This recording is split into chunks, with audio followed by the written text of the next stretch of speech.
Salut la gang! Salut mon loup! Allô? Comment ça va? Ça va?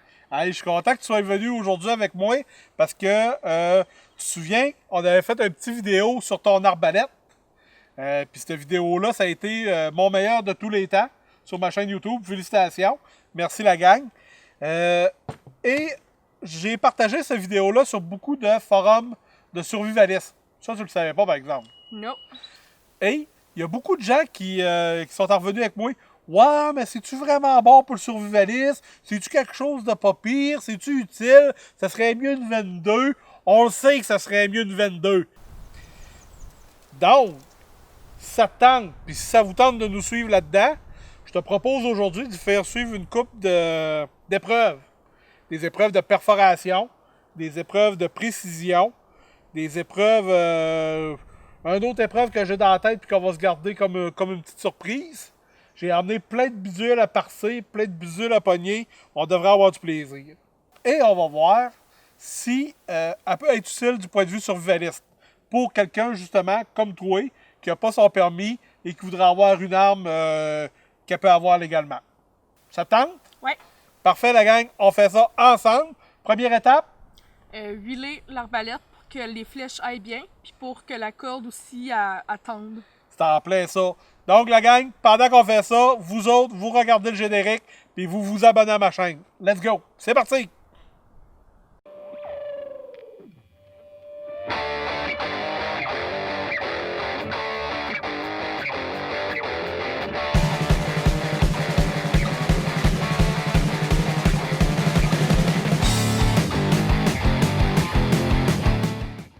Bon, ben mon loup, on est setupé. Nos choses sont préparées. On est prêt pour notre première épreuve.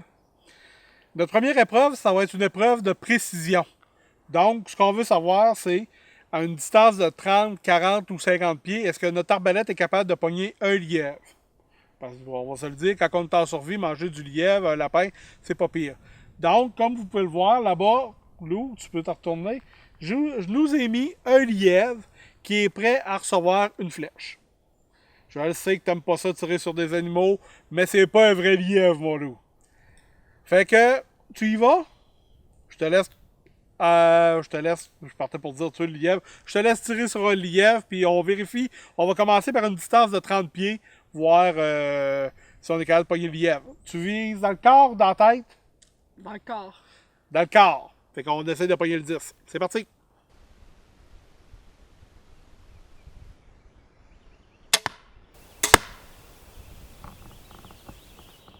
Les deux. Solide. J'ai tiré. Solide.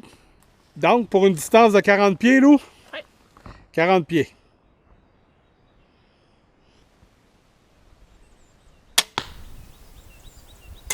Wow! Hey, moi, je pense que...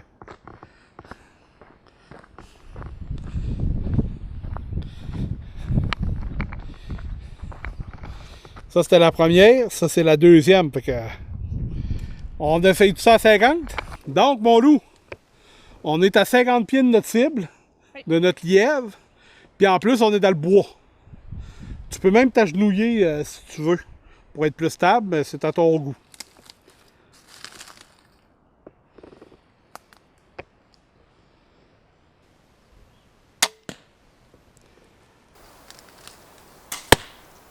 Tu le vois-tu? Non. Je sais pas. Donc, 50 pieds avec l'arbalète. Je vais essayer de m'accoter sur l'arbre, moi. Pour voir si on serait pas capable de pogner un petit peu plus de... Je vais pas me pogner le bras non plus.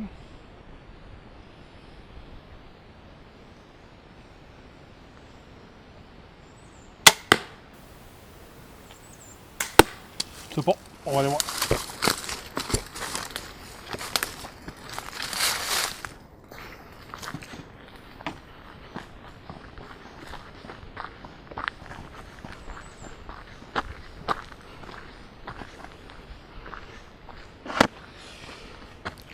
Donc, qu'est-ce que ça nous dit, mon loup? Ça nous dit qu'à 50 pieds, le lièvre commence à être un peu loin pour le pogner. Mais en bas de 50 pieds, on est capable de le pogner avec ce genre de coraux-là. Donc, à cette heure qu'on a pogné notre lièvre, qu'est-ce qu'on fait? On le mange. Non, on va vérifier si on est capable de le tuer. Parce que c'est pas tout de le pogner, mais si on n'est pas capable de le tuer avec une flèche, ça va pas bien. Donc, test de perforation. Donc, mon loup, on est rendu au test de perforation. Premier truc qu'on va essayer de percer avec ton arbalète. Tous les tests vont être effectués à 30 pieds pour garder une sorte d'exactitude dans nos affaires. Donc, ça va tout être des tests de perforation à 30 pieds. J'ai un morceau de gyps, du gibroc en bon vieux québécois, qui est installé là-bas. C'est un morceau de 3,8 d'épaisseur. On vérifie si une flèche passe au travers. Selon toi? Oui. Moi, selon moi aussi, la flèche passe bord en bord, puis on la retrouve dans notre truc pour arrêter les flèches. On essaye ça? Oui. C'est parti. Gyps 3,8. Oh oh! Yeah! Donc, le gyps, ça a percé. On est rendu à l'étape supérieure. C'est quoi? Planche de bois. Yes, madame! Donc, j'ai un morceau de rib pressé, de la membrane de bois compressée, d'une épaisseur de 1/4 de pouce. Donc, qu'est-ce que t'en penses? Moi, je pense que ouais, ça va percer. Moi, je pense que ça va percer, mais la flèche va rester pognée dedans. Ça se peut. Donc, on essaye ça.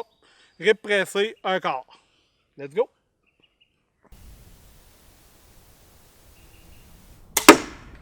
Oh! Yeah!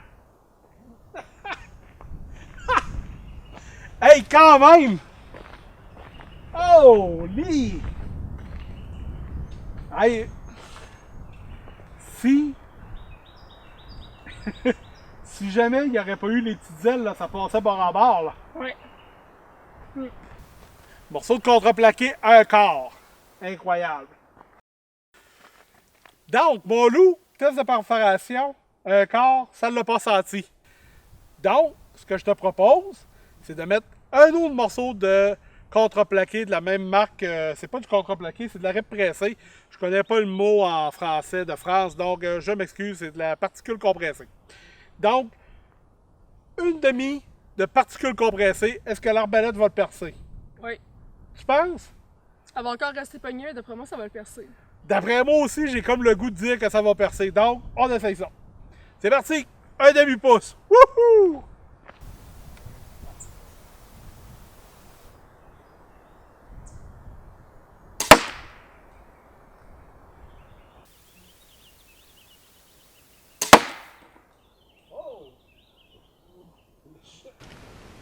Bon, la première n'avait pas perforé au complet, mais je pense que le deuxième essai, on peut dire que c'est quand même réussi.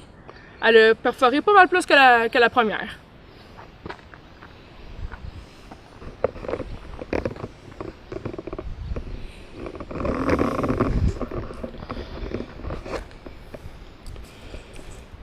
Tiens, elle est dans ici.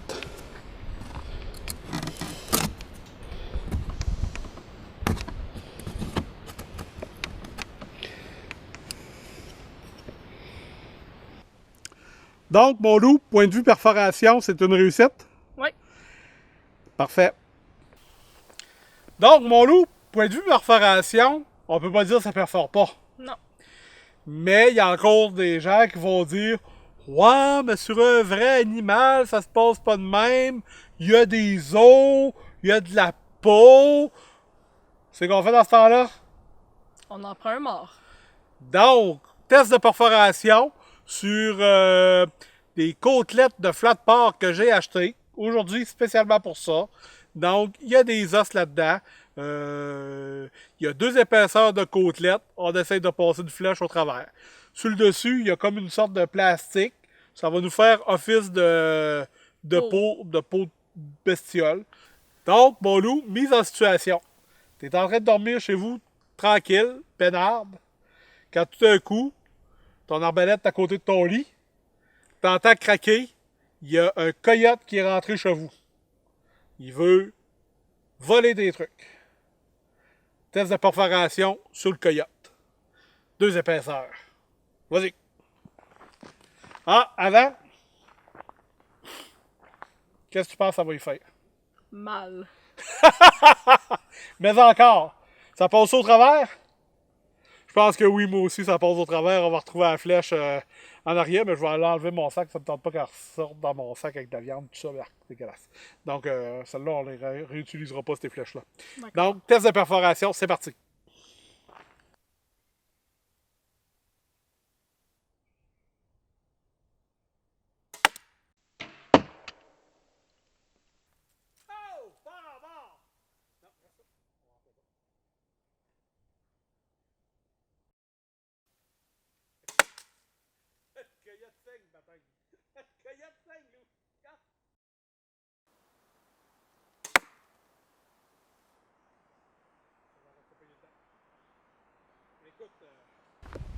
On va voir ça.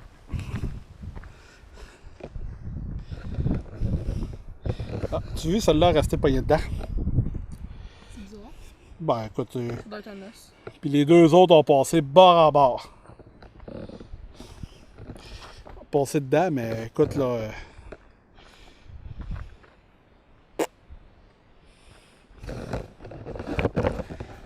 Donc, qu'est-ce qu'on pense de ça? Ça a perforé. Écoute, je pense que le résultat est assez probant que peu importe ce qu'il va y avoir à l'avant de ça, ça risque d'avoir mal. Et voilà, Il n'y a personne qui va rentrer chez nous. Rien qui va rentrer chez nous. pas de coyote.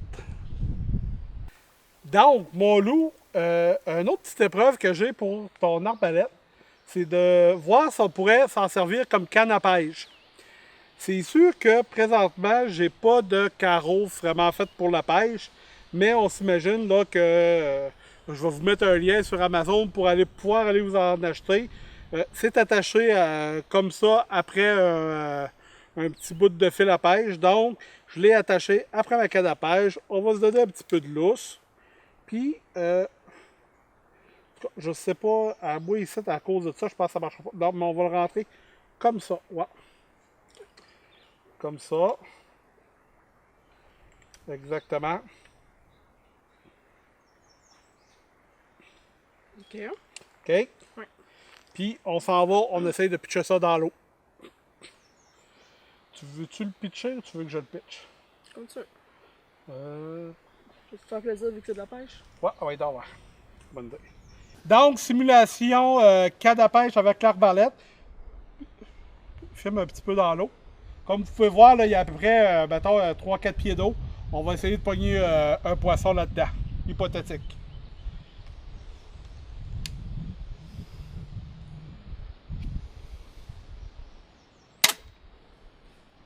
T'as-tu vu? Il y en avait une pour de vrai, baptême. Elle s'est sauvée en maudit. Écoute, le carreau s'est rendu à l'eau quand même. Donc,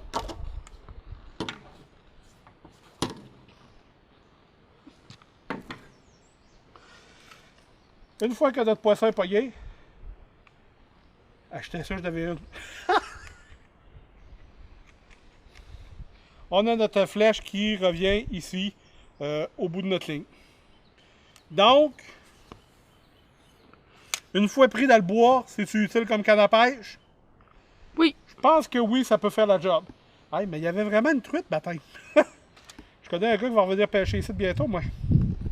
Donc, mon loup, pour comme dernier exercice avec ton arbalète, je sais qu'il y a beaucoup de gens qui nous disent « Ouais, mais un arbalète, tu peux juste tirer une fouet, puis après ça, tu es comme pris au dépourvu. » Donc, comme dernier exercice que je vais faire, je vais essayer de tirer le plus grand nombre de carreaux possible en 1 minute. OK? Puis je suis pas très habitué avec l'arbalète. C'est la deuxième fois que je tire avec aujourd'hui. Donc, le plus grand nombre de carreaux en 1 minute. On va se mettre un timer. Fais juste peser start. C'est certain?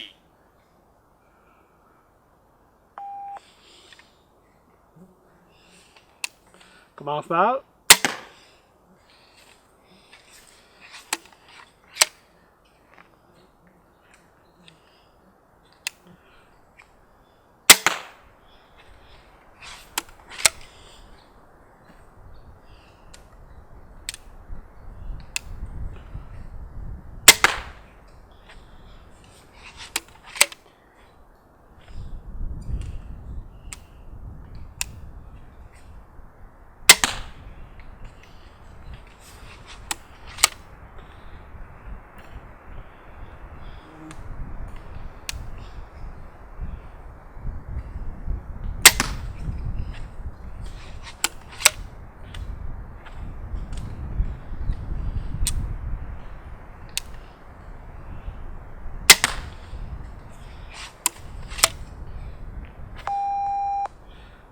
Oh, c'était pas loin. Donc, 6 flèches. Donc, mon loup, en conclusion, qu'est-ce qu'on pense de ton arbalète? Elle est impressionnante. Impressionnante, le mot est faible. Sans joke, je pense qu'on a eu beaucoup de plaisir après-midi à tirer avec. Ouais. Elle nous a surpris, que ce soit au niveau de la précision, 40 pieds et moins, c'est A1. Au-delà de 40 pieds, on commence à perdre un petit peu de hauteur. Mais en ajustant le tir, là, on est capable d'aller probablement à 50 pieds facile. Mais je pense qu'à 60-70 pieds, là, il ne devrait pas avoir de problème non plus. Point de vue perforation, je pense que c'est là qu'elle nous a impressionné le plus. Hein? Ouais. Avec les 2 morceaux de bois que ça a réussi à percer, c'est quand même assez incroyable. Qu'est-ce qu'on a pensé aussi de la rapidité de rechargement? Ben, pour vrai, avec la pratique, ça serait... Tu peux gagner de la rapidité assez facilement, là. Pour être honnête avec vous autres, j'ai pas beaucoup pratiqué avec l'arbalète. J'ai réussi quand même à tirer 6 flèches en 1 minute. Je pense facilement qu'avec un peu de pratique, je pourrais monter ça jusqu'à 8 flèches. Un peu de pratique. 2-3 jours avec, je pourrais monter jusqu'à 8 flèches, tout en étant sécuritaire. Là, c'est sûr que j'ai pas pris le temps de grouper mon tir. J'ai pas été voir mon tir, mais point de vue rapidité, je pense que c'est quand même très très potable. On n'a pas encore testé, point de vue pêche, mais en descendant, on va aller tester là, dans un petit ruisseau. Qu'est-ce que ça peut donner, point de vue pêche, en attachant un fil à pêche après un carreau d'arbalète. Donc, très heureux. En survie, t'es pogné dans le bois, aimes-tu mieux l'avoir, pas l'avoir? J'aime mieux l'avoir. Il vaut mieux en avoir une que pas en avoir pantoute. Ben, c'est ce que je pense aussi. Je pense que y a beaucoup de détracteurs qui disaient c'est mieux d'une 22. C'est sûr que c'est mieux une carabine, on se cachera pas. C'est sûr qu'on peut perdre les carreaux, on se le cachera pas non plus. Sauf que entre rien avoir ou avoir juste mon couteau et avoir l'arbalète, je choisirais l'arbalète sans aucun doute. Un mot de la fin? Acheter une arbalète. Acheter une arbalète. Je vous mets ici en lien là, sous le vidéo tous les produits qu'on a utilisés un peu aujourd'hui pour l'arbalète. Donc, si vous voulez acheter ce genre de produit-là, gênez-vous pas, suivez le lien et ça va vous mener tout de suite à la bonne place. Et j'aimerais aussi, si ce n'est pas encore fait, que vous vous abonniez à ma chaîne. C'est un peu ma paye. Donc, ça serait très apprécié. Fait que, merci mon loup d'être venu avec moi. Merci à toi. On a passé une belle après-midi par fille. Yep. Puis, marquez-nous dans les commentaires si vous avez d'autres tests que vous aimeriez faire passer à cette petite arbalète-là. Puis, on en reviendra les passer pour vous autres. Donc, salut la gang! Bye!